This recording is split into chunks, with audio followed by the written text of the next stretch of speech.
เสียใจ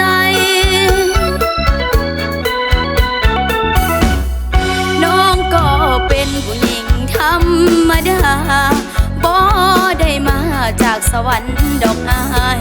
มีครบทุกส่วนเรื่องของห่างกายมากกว่าใจยังบ่มีไผสูญอย่าแต่ตัวน้องบ่งามคือเมียเก่าของอายหันหน้าผู้แก้มขาวจุนพูนเฮ็ดจังได้นาดน้องสิลองเว้าเบิ่งก่อนนะมันข้าหัวใจน้องนี่ละเบา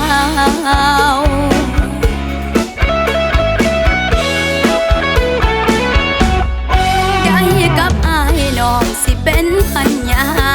อย่าเสียเวลาอายสิมาคิดฮอดเมียเก่าเป็นคนสุดท้ายและที่ดีของเจ้า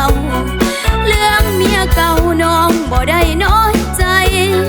ลูกยิ่งสายน้องสิขอเลี้ยงซอย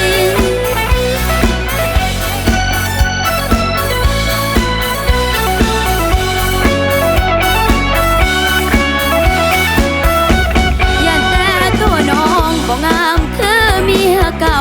ของอายหันหน้าผู้แก้มขาวจุนพูนเฮ็ดจังได้